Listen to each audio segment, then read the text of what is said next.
"You're fired." Those words hit me like a sledgehammer to the gut, but I kept my face steady. My name's Jude, 28 years old, and until 3 seconds ago, I was the best warehouse supervisor Trevanta Corp had ever seen. Now I was standing in Vincent Hayes' office, watching him lean back in his leather chair like he'd just won the lottery. "Stay away from my daughter," he snarled, his face twisted with disgust. "You're not good enough for her." I'd been working at Trevanta for 6 years, moving up from loading dock to supervisor, putting in 12-hour days without complaint. The automotive parts warehouse in Detroit ran like clockwork because of me, and Hayes knew it. But none of that mattered now. What mattered was that I'd been dating his daughter Claire for 8 months, and he'd just found out. "Are you sure about that, sir?" I asked quietly, keeping my voice level. His eyes narrowed. "Pack your things and get out. Security will escort you." I nodded once and turned toward the door. What Hayes didn't know was that Claire had already told me everything about his side business. The fake invoices, the ghost shipments, the way he'd been skimming from insurance claims for damaged goods that never existed. She'd been worried sick about it for months, afraid her father was going to get caught. "And if I see you anywhere near Claire again," Hayes called after me, "I'll make sure you never work in this city again." I paused at the door and looked back at him. He was straightening papers on his desk, already dismissing me like I was nothing. Like the 6 years I'd given this company meant nothing.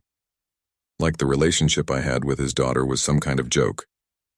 "I understand," I said. But I didn't understand. Not really. What I understood was that Vincent Hayes thought he could push people around because he had money and connections. What I understood was that he'd rather destroy my life than admit his daughter could make her own choices. What I understood was that he'd been stealing from his own company for 3 years, and Claire had the proof. I walked out of his office with my head high, ignoring the stares from the other office workers. 2 security guards flanked me as I cleared out my locker, shoving 6 years' worth of personal items into a cardboard box. My hands were steady, but my mind was racing. Hayes had just made the biggest mistake of his life. He thought firing me would end this, but it was just the beginning. Claire was waiting for me in the parking lot, tears streaming down her face, holding a manila envelope that contained everything I needed to destroy her father's little empire. Some lines shouldn't be crossed. Vincent Hayes was about to learn that lesson the hard way. I'd started at Trevanta fresh out of high school, desperate for steady work after my dad lost his job at the Ford plant.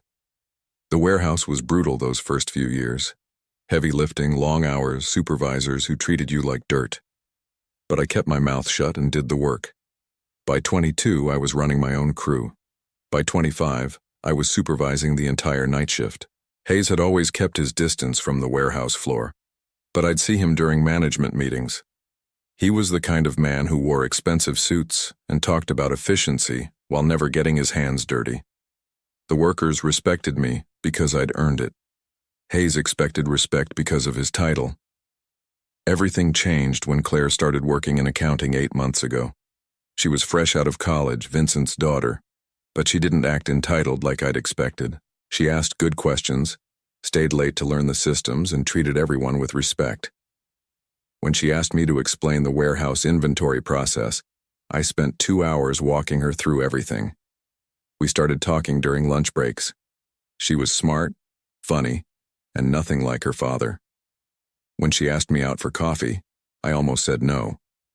Dating the boss's daughter was asking for trouble. But something about Claire made me forget about being careful. The first warning sign came 3 months into our relationship. Claire mentioned some discrepancies she'd noticed in the shipping records. "My dad says it's just clerical errors," she told me over dinner. "But the numbers don't add up." I'd noticed things too. Trucks leaving half empty when the manifest showed full loads. Insurance claims for damaged goods that I'd never seen. Hayes had started checking the warehouse cameras more often, making sure certain shipments went out when I wasn't on duty. "Don't worry about it," I'd told Claire. "Your dad knows what he's doing." But she kept digging. Claire had her mother's conscience and her father's attention to detail. Over the next few months, she quietly documented everything. Fake shipping manifests, inflated damage claims, customer payments that never made it to the books. "I think my dad's stealing from the company," she'd whispered to me 2 weeks ago, her hands shaking as she showed me copies of the documents. I don't know what to do.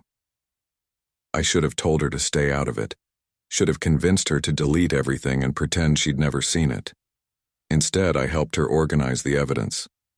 We spent hours going through shipping records, cross-referencing them with her accounting files. Hayes must have noticed Claire's questions, her late nights in the office. Yesterday, she'd mentioned that her father seemed suspicious, asking who she'd been talking to at work. Now I knew why. Vincent Hayes had been watching us, waiting for the right moment to strike. He thought getting rid of me would solve his problems. He was wrong. Claire was leaning against my truck when I walked out of the building, the security guards finally leaving me alone. Her face was red from crying, but her jaw was set with determination. She held up the manila envelope.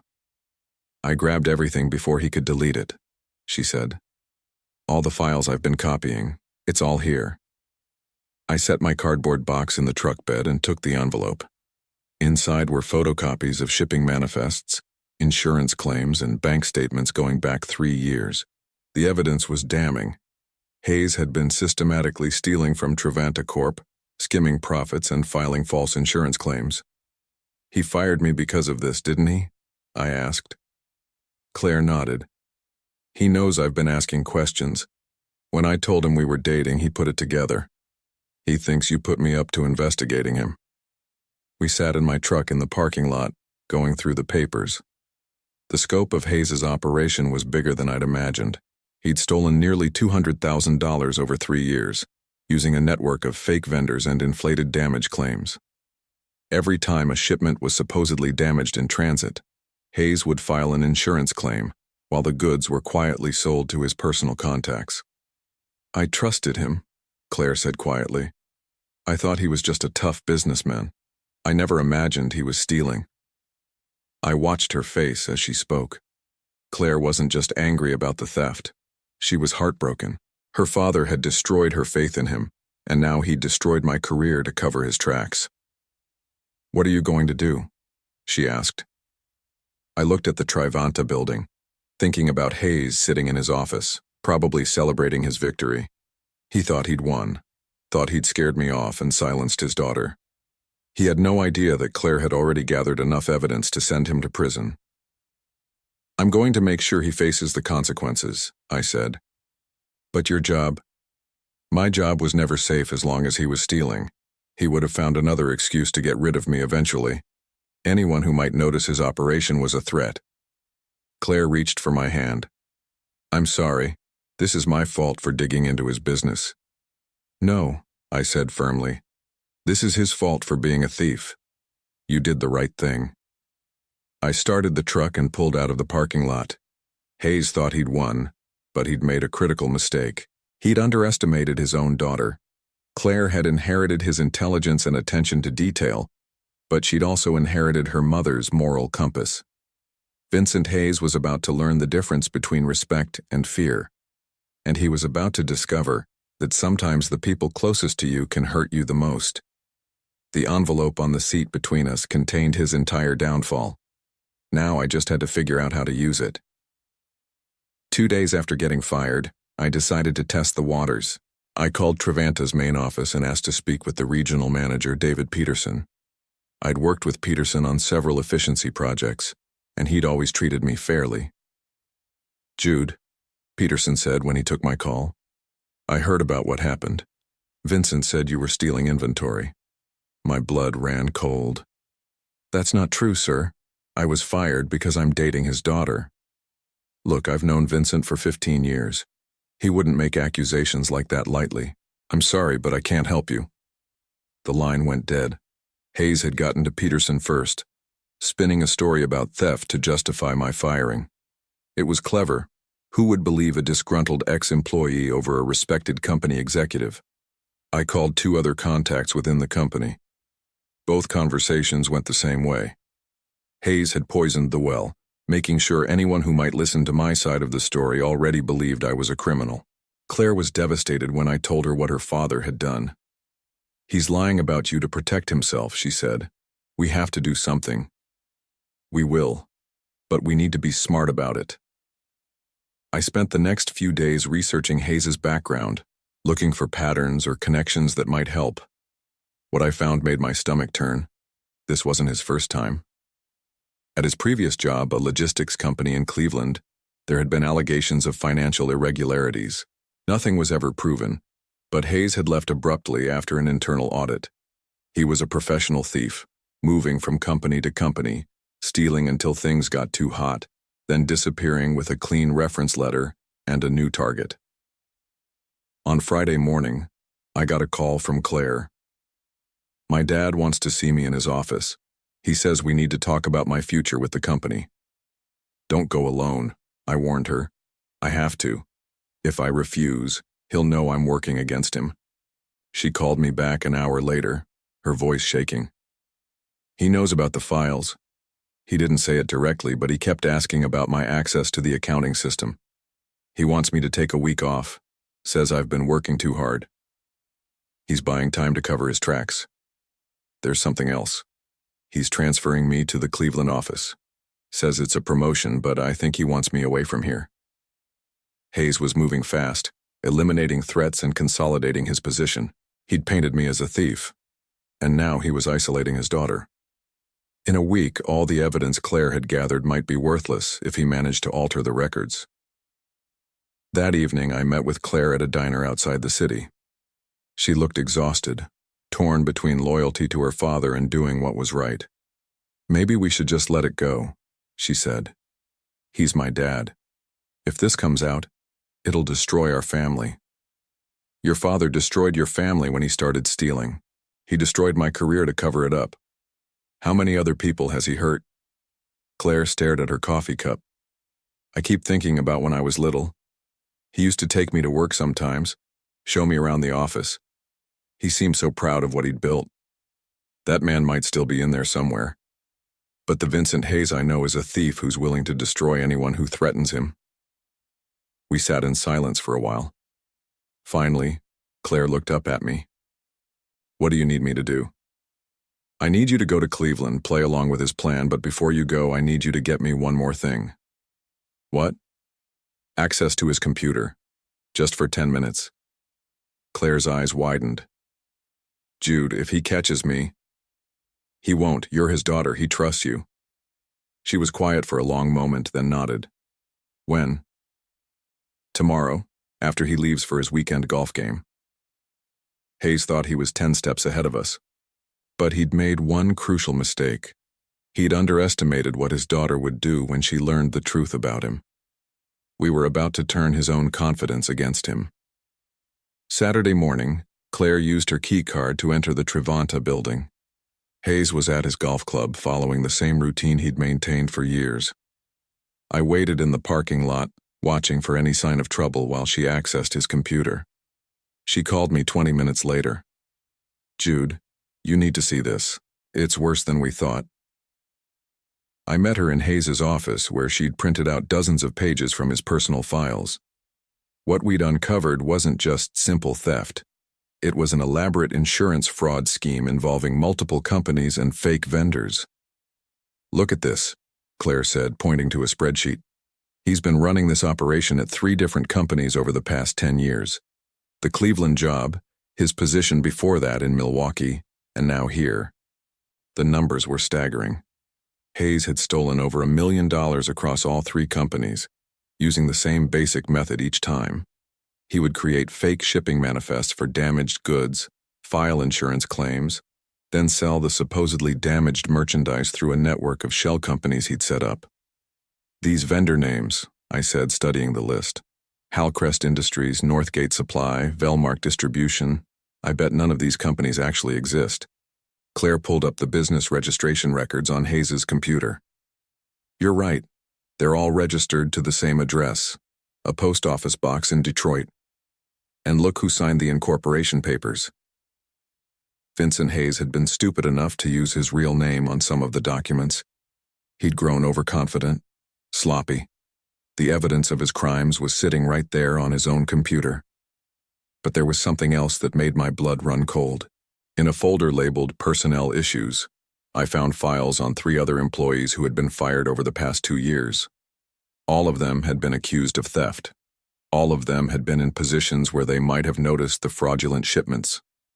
He's been systematically eliminating anyone who might expose him, I said. I'm just the latest in a long line. Claire was reading through her father's emails. Oh my God, Jude, look at this.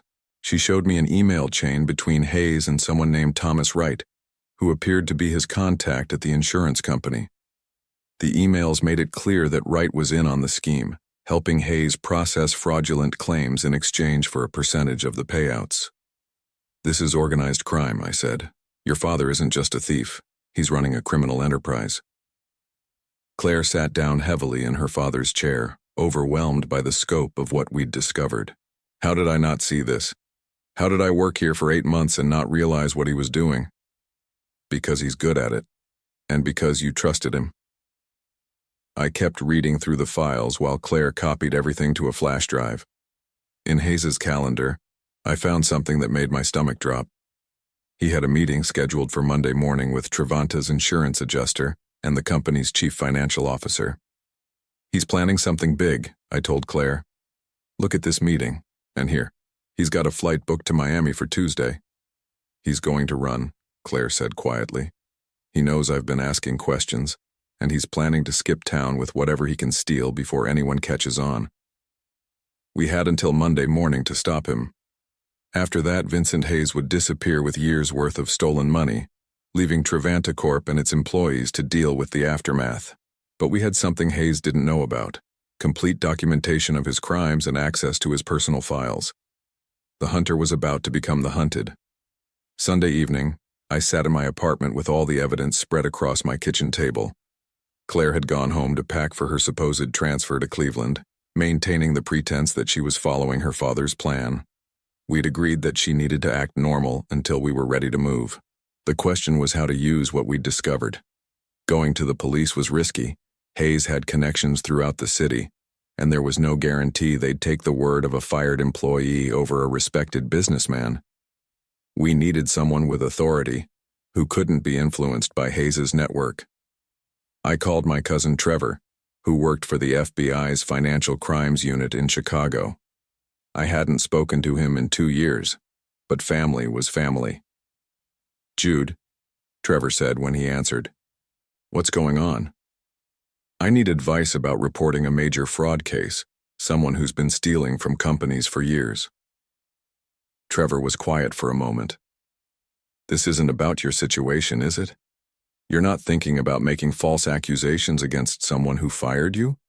No, this is real. I have documentation of over $1 million in theft and insurance fraud. Send me what you have. If it's legitimate, I'll put you in touch with the right people. I spent the next hour scanning documents and emailing them to Trevor. An hour later, he called back. Jesus, Jude, this is massive. The insurance fraud alone is enough for federal charges. Where did you get all this? The thief's daughter. She's been documenting everything. Is she willing to cooperate with an investigation? I looked at the photo on my phone. Claire at dinner last week, laughing at something I'd said. She'd already sacrificed her relationship with her father to do the right thing. Now I was asking her to help send him to prison. Yes, I said. She'll cooperate. Trevor gave me the name of a federal prosecutor in Detroit who specialized in white-collar crime. Call Patricia Wong tomorrow morning. Tell her I sent you, and Jude, be careful. If this guy is as connected as you say, he might try to eliminate the evidence.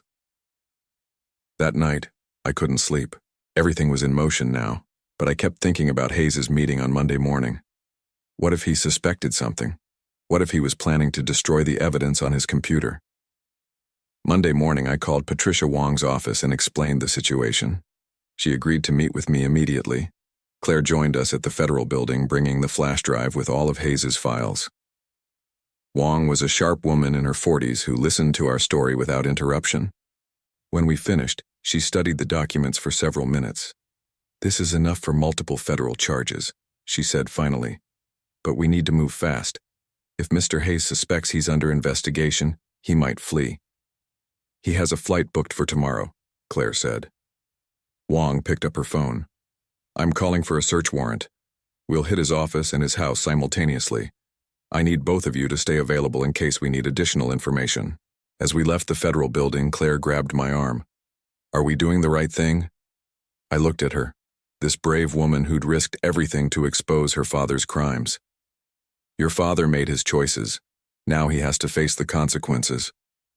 By tomorrow, Vincent Hayes would be in handcuffs. The man who'd thought he could destroy my life to protect his secrets was about to learn that the truth has a way of surfacing, no matter how deep you try to bury it. Monday afternoon, federal agents raided Trevanta Corp while Vincent Hayes was in his meeting with the insurance adjuster. I watched from across the street as they led him out in handcuffs, his face pale with shock. The man who'd fired me 3 days earlier was now facing 20 years in federal prison. Claire stood beside me, tears streaming down her face as she watched her father's world collapse. The FBI had found everything: the fake vendor accounts, the insurance fraud documentation, even communications with Thomas Wright about their criminal partnership. "Vincent Hayes, you're under arrest for wire fraud, money laundering, and conspiracy to commit insurance fraud," the lead agent announced as they walked him past the news cameras that had already gathered. Hayes looked around frantically, probably hoping to see someone who could help him. His eyes found mine across the street, and for a moment we stared at each other. I saw recognition in his face, the understanding that the man he'd tried to destroy had orchestrated his downfall. The federal prosecutor had moved quickly once she'd seen our evidence. Search warrants for Hayes's office, his home, and his bank accounts had revealed a decade-long pattern of theft and fraud. The shell companies, the fake insurance claims, the systematic elimination of employees who might discover his crimes. It was all documented. Thomas Wright, the corrupt insurance adjuster, had been arrested at the same time. Faced with federal charges, he'd immediately agreed to cooperate and testify against Hayes. Regional manager David Peterson emerged from the building looking stunned. The same man who'd refused to listen to my complaints about Hayes was now realizing he'd been working alongside a criminal for years. Hayes's lawyers would try to minimize the charges, but the evidence was overwhelming. Between the financial records Claire had gathered and the files on his computer, there was no defense. He'd stolen over $1 million and destroyed the careers of innocent employees to cover his tracks. As the police car pulled away with Hayes in the back seat, I felt a weight lift from my shoulders. The man who'd called me a thief was now facing the consequences of his own crimes. 3 months later, I was back at work, not at Trevanta, but at a better company where my reputation meant something. Patricia Wong had made sure the truth about my firing became public, clearing my name and opening doors I'd never expected.